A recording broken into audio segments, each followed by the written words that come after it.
Hello guys, నా పేరు Mahendra. Welcome to my channel. ఇప్పుడు కారణం మన ఛానల్ సబ్స్క్రైబ్ చేసుకోకపోతే ఇప్పుడే సబ్స్క్రైబ్ చేసుకోండి. పక్కన బెల్ ఐకాన్ ఆన్లో పెట్టుకోండి. నా ఫర్దర్ వీడియోస్ మిస్ అవ్వకుండా చూడొచ్చు. చాలా మంది చూస్తున్నారు కానీ సబ్స్క్రైబ్ చేసుకోవట్లేదు. So please try to subscribe, click the bell icon also. So promo చూశారు కదా. సో నాకెందుకు పస లేదు, ఫైర్ లేదు అనే ఫీలింగే వచ్చింది నాకైతే. ఏదో ఉన్నంత వరకు కొంత చూపించారు. అదేంటంటే మనకి సాటర్డే నాగార్జున గారు రావడానికి ముందు ఫ్రైడే జరిగింది అని చెప్పి కొంత చూపిస్తారు కదా మనకి. సో దాంట్లో ఒక ఫుటేజ్ పట్టుకొని వచ్చి అది విష్ణుప్రియదిని సోనియాది చూపించారు. ఇంకా దానికి ముందు ఈ శేఖర్ భాషాదిని మణికంఠది చూపించారు. సో అది పెద్ద ఫైర్ ఉన్న ఫీలింగ్ అయితే రాలేదు ఫస్ట్ ప్రోమో అయితే. ఏమో రెండో ప్రోమోలో ఫైర్ ఉంటుందేమో. బట్ నాకేమనిపించిందంటే నాగార్జున గారు ఈ వారం మొత్తం ఎపిసోడ్లు చూడలేదు. ఆయన ఎన్కన్వెన్షన్ కోర్టు కేసు పనుల్లో బిజీగా ఉన్నారు. సో ఆయన చూడలేదు కాబట్టి ఆయన మాట్లాడడానికి కుదరదు. టాక్ బ్యాక్లో ఎంత చెప్పినా అంత ఈజీ కాదు కాబట్టి అది కష్టమైన పని. Mike, talk back mike. So దాంట్లో కష్టం కాబట్టి మైట్ బి అందుకని ఇట్లా కానిచ్చేస్తున్నారేమో.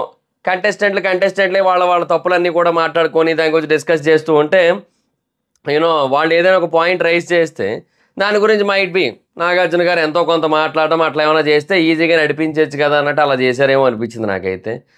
ఏమో మరి ఇంకా నాకైతే మాత్రం ఆ ఫైర్ అయితే కనబడలేదు ఫస్ట్ ప్రోమోలు. అంటే ఇప్పుడు పొద్దున్న నుంచి వెయిటింగ్ అందరూ కూడా. ఆబ్వియస్లీ సాటర్డే రోజు లేట్గా వస్తుంది ఐడియా ఉంది, ఎందుకంటే సాటర్డే ఎపిసోడ్ షూటింగ్ సాటర్డే జరుగుతుంది కాబట్టి. సో అంతవరకు క్లారిటీ ఉంది. బట్ ఏంటంటే ఒక 4:30 ఆ టైంకి వచ్చేసేది ఎప్పుడు కూడా 4:30కి. ఈసారి ఇంకా లేట్ అయింది. వినాయక చవితి స్పెషల్ కదా, సో అందుకని కొంచెం లేట్ అయింది. అయినా పర్లేదబ్బా, కానీ దానికి దగ్గర ఫైరింగ్ ప్రోమో వస్తే బాగుంటుంది. అది రాలే, ఏం చేస్తాం ఇంకా. సరే మాట్లాడుకుందాం అందులో ఏముందో ప్రోమో కోసం. సో అందరికీ స్వీట్స్ అయితే ఇచ్చారు. తర్వాత నిఖిల్ క్లాన్ చిన్నది అంటే అన్నీ మారుతాయి సార్ అన్నాడు. అంటే తన ఉద్దేశం ఏంటంటే ఇంకా అసలు తనకి టాస్కులు పెట్టలే కదా ప్రస్తుతానికి. సో అందువల్ల ఏంటంటే ఇప్పుడు ఆ టాస్కులు బేసిక్గా నాగార్జున గారు అనే టైంకి నిఖిల్ క్లాను ఆబ్వియస్లీ చిన్నది 3 ఉన్నారు కాబట్టి, ఎందుకంటే 6, 4, 3 ఉన్నారు. ఇప్పుడు బేబక్ ఎలిమినేటెడ్. ఇంకేంది, ఆ క్లాన్లు ఇద్దరే ఉన్నారు. ఇంకా అది క్లాన్ ఏముంది నా బొంద. ఒక రాజు ఒక సైనికుడు ఉంటే దాన్ని రాజ్యం అని ఇవ్వడం అంటాడు ఏంటి అసలు అనిదాంటకి. ఇంకా అంతే కదా, నిజమే కదా. ఇంకా అదో క్లాన్. ఇప్పుడు నిఖిల్ ఒక్కడే ఉన్నట్టే. ఇంకా మణికంఠ బేసిక్గా ఎప్పుడు ఎట్లా బిహేవ్ చేస్తారో తనకి తెలియదు కదా. సో అందువల్ల క్లారిటీ లేదు, అసలు ఆ క్లాన్ లేనట్టే అసలు. ఇంకేం మారుతుంది మావా అన్నారు అక్కడ కామెడీగా. అయితే ఇంకా ఈ season every season Saturday judgement ఇస్తాను కదా నేను, ఈ సీజన్ వేరేగా ఉంటుంది అన్నారు. అందరికీ రెడ్ పిల్లోస్ ఇచ్చారు. కత్తులతో పొడుచుకోవాలి. ఇంకా శేఖర్ భాష ఏమో మణికంఠని పొడిచి తనలో తను మాట్లాడుకుంటున్నాడు, క్లారిటీగా లేడు, అదంతా కూడా చెప్పాడు. చెప్పిన తర్వాత తను ఎందుకు అలా ఉంటున్నాడో నామినేషన్లో చెప్పాడు కదా అంటే ఐఎమ్ నాట్ కన్విన్స్డ్ అన్నాడు. శేఖర్ భాష is very clear about his point. ఎందుకంటే ఆయన మొన్న కూడా అదే అన్నాడు. ఇప్పుడు యుద్ధానికి వెళ్ళావు, అవతలోడు బాణాలు వేస్తుంటే అయ్యద్ది ఇది నా ఫ్లాష్ బ్యాక్ అంటావా అన్నాడు కదా. నెక్స్ట్ లెవెల్ డైలాగ్ అది. సో బేసిక్గా ఆయన ఇప్పటికీ అదే మాట మీద ఉన్నాడు ఆయన. సో నీ ఫ్లాష్ బ్యాక్ వల్ల నువ్వు ప్రజెంట్లో, అది కూడా ఇంత పెద్ద ప్లాట్ఫామ్కి వచ్చిన తర్వాత, బిగ్ బాస్ అనేది ఏమి చిన్న తుమ్రీ ప్లాట్ఫామ్ ఏం కాదు కదా, చాలా పెద్ద ప్లాట్ఫామ్. సో అలాంటి ఒక ప్లాట్ఫామ్కి వచ్చినప్పుడు నువ్వు ఎలా ఉండాలి? అది మానేసి ఎంతసేపు నా గతం ఇది అంటే ఇక్కడ మా భవిష్యత్తు ఏటో తెలియక మేము ఎడుతుంటే నీకు అదే ఒడుగు కావాలి. సో అండ్ ఆ బేసిస్ మీద ఉన్నాడు శేఖర్ భాష. సో శేఖర్ భాష ఈజ్ వెరీ క్లియర్ అని చెప్పొచ్చు. సో అండ్ నాగార్జున గారి ముందు కూడా అంత స్టడీగా ఎక్కడా కూడా, అంటే ఇప్పుడు మనం నాగార్జున గారి ముందు మాట్లాడుతున్నాం అంటే ఇప్పుడు విష్ణుప్రియ టాకింగ్ చూడండి. ఇప్పుడు మనకి నాగార్జున గారి ముందు మాట్లాడుతున్నాం. సో ఆచి తూచి అక్షరాన్ని అల్లుకొని సూదిదారం వేసి కుట్టి పద్ధతిగా మాట్లాడాలి. ఒక డ్రెస్ కట్టినట్టు, ఒక డ్రెస్ డిజైన్ చేసినట్టు,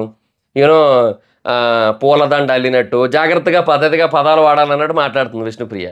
బట్ శేఖర్ భాష చాలా కాన్ఫిడెంట్గా, చాలా క్లియర్గా స్ట్రైట్ ఫార్వర్డ్గా మాట్లాడుతున్నాడు. సో ఇది చాలా మంచి విషయం అసలు. ఆ పరంగా మాట్లాడుతూ ఉంటే ఫర్దర్గా అది చాలా బాగా హెల్ప్ అవుతుంది. ఆయనకే కాదు మనకు కూడా, మనకి చూడడానికి ఇంట్రెస్టింగ్ ఉంటుంది మనకు కూడా. ఇంకా అది మ్యాటర్. తర్వాత విష్ణుప్రియ సోనియాని స్టాప్ చేసింది. ఇది చాలా ఇంట్రెస్టింగ్ పాయింట్. దీని గురించే మనం హైలైట్గా మాట్లాడుకోవాలి. ఇద్దరిలో ఎవరు తప్పు ఉంది. ఇప్పుడు కోపం వచ్చినప్పుడు వాడే పదాలు చాలా హర్టింగ్గా ఉన్నాయని చెప్పి నామినేట్ చేసింది. పొడిచింది. నేనేమనుకున్నా మేబీ అప్పుడు ఆ బేబక్క కుక్కర్ పాయింట్ ఇవన్నీ అనుకున్నాను నేను. అది ఎపిసోడ్ వేరేది వేశారు. అందులో ఏంటి, విష్ణు సోనియా అని ఒకటి అడుగుతోంది వాటర్ బాటిల్ మైక్లో పెట్టి, మీకు ముందు నిఖిల్ నచ్చలేదు కదా, ఇప్పుడు ఎందుకు నచ్చాడు అని అడిగింది. సో బేసిక్గా ఒకటి చెప్తా చూడండి. విష్ణుప్రియ అడిగిన క్వశ్చన్లో 1% కూడా తప్పు లేదు. అసలు 0.0000001% కూడా తప్పు లేదు. సో తను అడిగిన విధానం కానీ, తను అడిగిన క్వశ్చన్ కానీ దేంట్లోని రాంగ్ లేదు. నిజం, అసలు వాళ్ళు అడిగిన దాంట్లో అసలు ఎక్కడా తప్పు లేదు, సీరియస్లీ. కానీ దానికి నో కామెంట్స్ అంది. అది అంతవరకు ఓకే. సో అది కూడా ఫైన్, తనకు మాట్లాడాలని లేదు, సో నో ప్రాబ్లం, అక్కడ అంతవరకు తప్పేమీ లేదు. అయితే సీత తర్వాత తను వెళ్ళిపోతుంది. అక్కడ నుంచి వెళ్ళిపోతుంటే సీత నేను అడగమనలేదు అంది.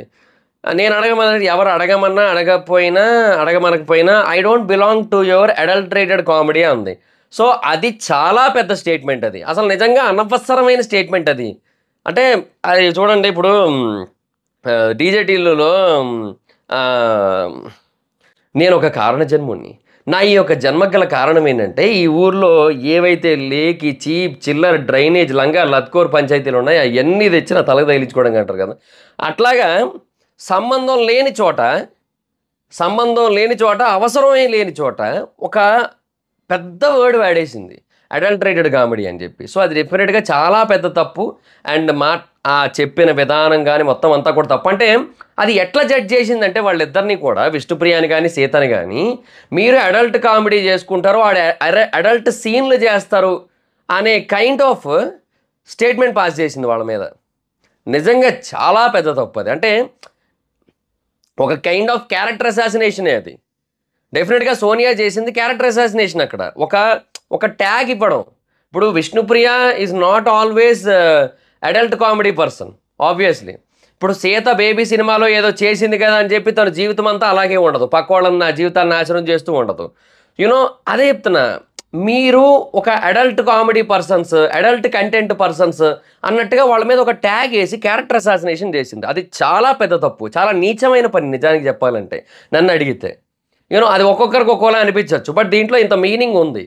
ఇలా ఉంది కాబట్టి నాకు ఇది తప్పు అనిపిస్తుంది. ఇది ఇప్పుడు ఏదైనా ఒకటి మీ bad comedy or negative comedy or wrong comedy అని ఉంటే అది వేరే థింగ్ అది. సో అడల్ట్ కామెడీ అనేది కంప్లీట్ డిఫరెంట్ సినారియో, అట్లా అనకూడదు అది. అయితే చాలా పెద్ద తప్పు అది. అయితే ఆడ అనేసింది. సో నాగార్జున గారు అన్న నువ్వు క్యాజువల్గానే అడిగావు, తనకు అలా అనిపించలేదని ఆయన అన్నారు.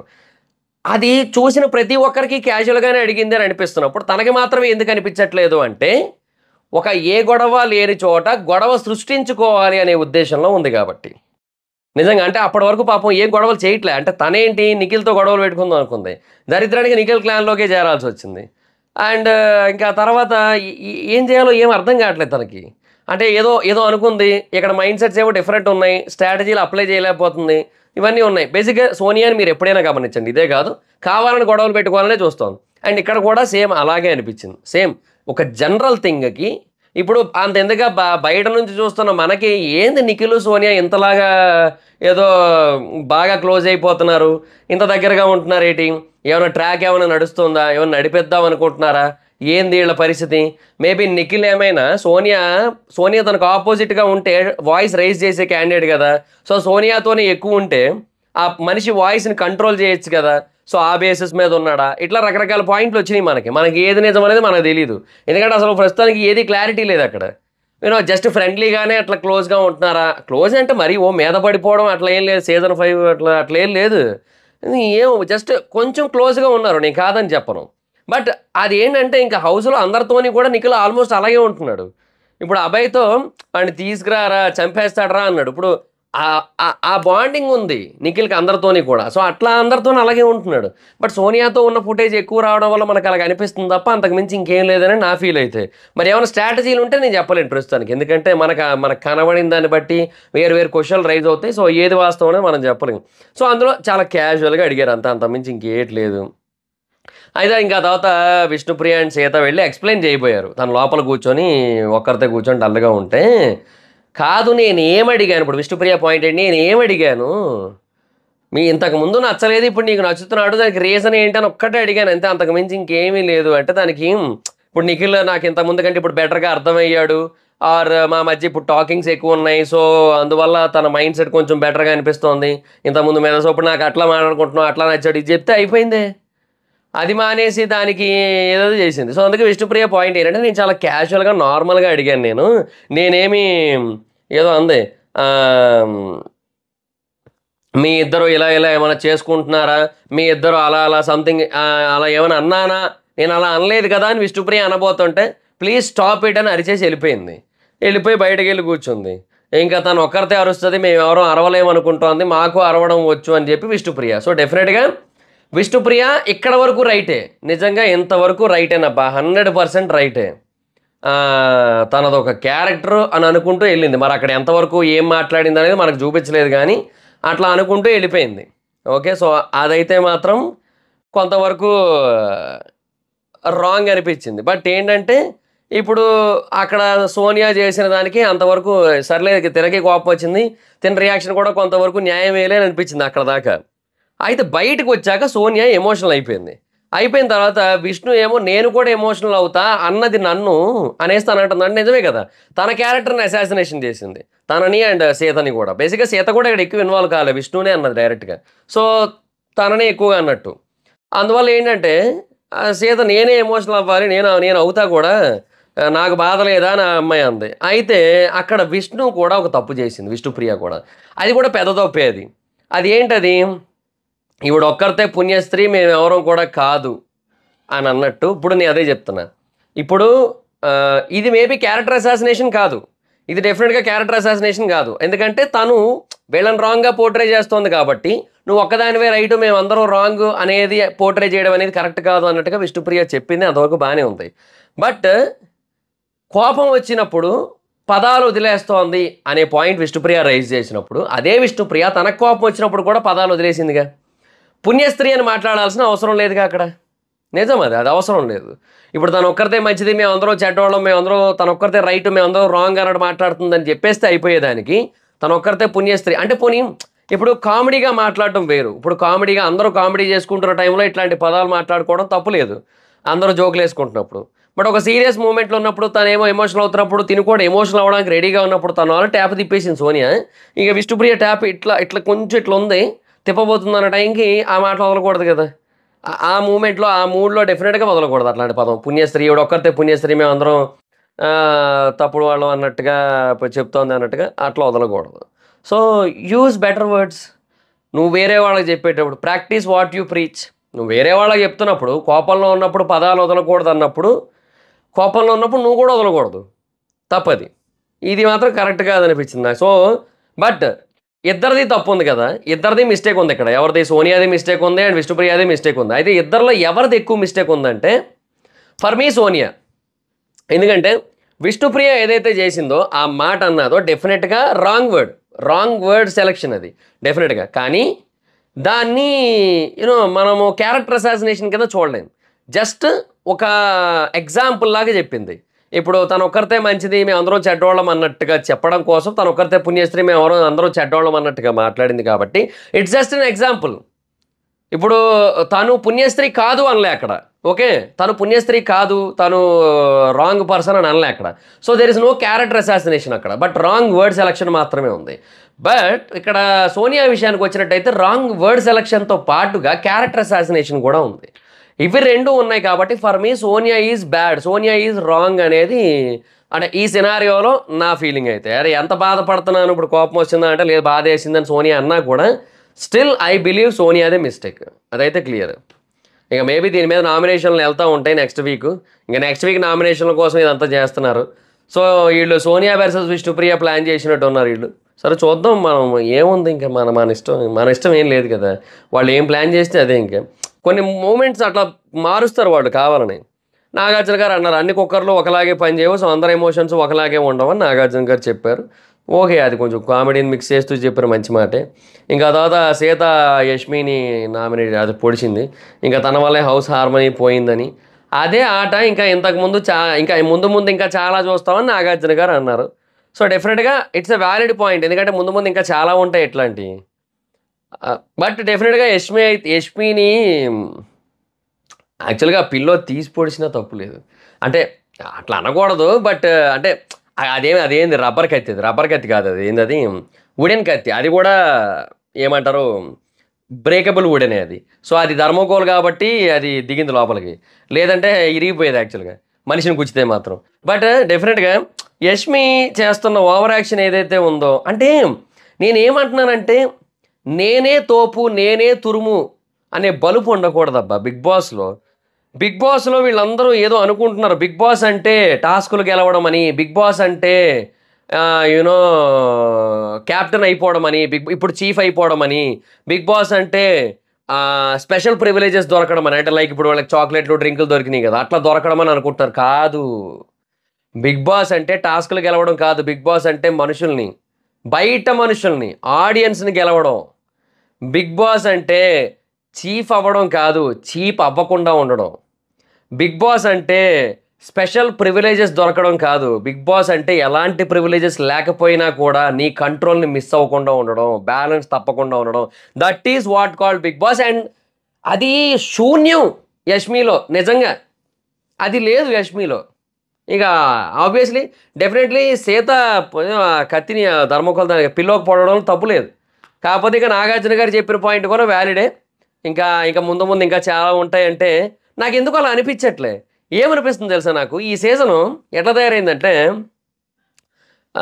ఫస్ట్ వీకే చాలా పెద్ద స్థాయిలో గొడవలు, పెద్ద స్థాయిలో ఎమోషన్స్, పెద్ద స్థాయిలో నామినేషన్స్ అన్నీ జరిగిపోయినాయి. ఇంతకంటే ఏమున్నాయిరా మీరు చూపించడానికి? ఏమున్నాయి ఇంకా? కాదు, ఇప్పుడు నేను నిన్న కూడా అదే చెప్పా. ఇప్పుడు మీరు ఫస్ట్ ఒక చిన్న రాళ్ల గుట్ట చూపించండి, ఆ తర్వాత మెల్లిగా ఋషికొండ చూపించండి, ఆ తర్వాత జూబ్లీ హిల్స్, బంజారా హిల్స్ చూపించండి, ఇంకొంచెం హైట్లో ఉంటాయి అవి. ఇంకా ఇంకొంచెం ఆ తర్వాత కాంచనజంగా చూపించండి, K2. ఆ తర్వాత మౌంట్ ఎవరెస్ట్కి వెళ్ళండి. ఇలా వెళ్తే బాగుంటుంది. ఫస్ట్ మీరు ఎవరెస్ట్ చూపించేసి ఆ తర్వాత రాళ్లగుట్ట చూపిస్తాం, తర్వాత కాంచనజంగా చూపిస్తాం, తర్వాత ఋషికొండ చూపిస్తాం, తర్వాత బంజారా హిల్స్, జూబ్లీ హిల్స్ చూపిస్తాం అంటే వేస్ట్. ఎవరెస్ట్ చూసినోడికి ఇవన్నీ ఏం ఆనవు. సో మీరు ఫస్ట్ వీకే ఇట్లా చేసేయడం వల్ల ఆ గ్రాఫ్ అనేది ఇలా వెళ్ళట్లా, ఇలా స్టార్ట్ అవ్వడమే ఇక్కడ స్టార్ట్ అయింది. దాన్ని ఇంకా పెంచాలంటే మీ వల్ల కాదు నాకు తెలిసి. తగ్గుతుంది, కొంచెం తగ్గితే ఇంక ఇంట్రెస్ట్ కూడా తగ్గిపోద్ది. చూద్దాం ఏం చేస్తారో. ఇంతకంటే పెద్ద గొడవలు పడితే హ్యాపీ, అంటే అది కూడా లాజికల్గా ఉంటాయి. పనికిమాలిన గొడవలు అయితే వేస్ట్లేండి. టాస్క్ రిలేటెడ్ మాత్రమే కాకుండా అస్తమాను కొన్ని థింగ్స్ ఉంటాయి, వాటి రిలేటెడ్గా కూడా గొడవలు అవ్వాల్సి ఉంటుంది. ఎస్పెషల్లీ నామినేషన్స్ రిలేటెడ్ గొడవలు క్యారీ ఫార్వర్డ్ అవ్వాల్సి ఉంటుంది. అలా అయితే బాగుంటుంది, లేదంటే లేదు. లెట్స్ సీ, చూద్దాం ఏమవుతుందో. సో అదిగా సిచ్యువేషన్. సో ఇది ప్రోమో చూసిన తర్వాత నా ఒపీనియన్. మరి మీకు ఎలా అనిపించింది ప్రోమో చూసిన తర్వాత? మీ ఒపీనియన్ ఏంటి? పస్ ఉందనిపించిందా, ఫైర్ ఉందనిపించిందా? కింద కామెంట్ సెక్షన్లో చెప్పండి. So that's it, this is the video కనుక మీకు నచ్చినట్లయితే లైక్ చేయండి, వీడియో షేర్ చేయండి. ఇప్పటివరకు ఏమైనా మన ఛానల్ సబ్స్క్రైబ్ చేసుకోకపోతే ఇప్పుడే సబ్స్క్రైబ్ చేసుకోండి, పక్కన బెల్ ఐకాన్ ఆన్లో పెట్టుకోండి. నా ఫర్దర్ వీడియోస్ మిస్ అవ్వకుండా చూడొచ్చు. చాలా మంది చూస్తున్నారు కానీ సబ్స్క్రైబ్ చేసుకోవట్లేదు. So please try to subscribe, click the bell icon also. నా ఇన్స్టాగ్రామ్ ఐడి జబర్దస్త్ మైత్రం అకౌంట్ వచ్చినట్టు ఫాలో అవచ్చు. థ్యాంక్ యూ సో మచ్ గా. Bye. Video next video. Bye.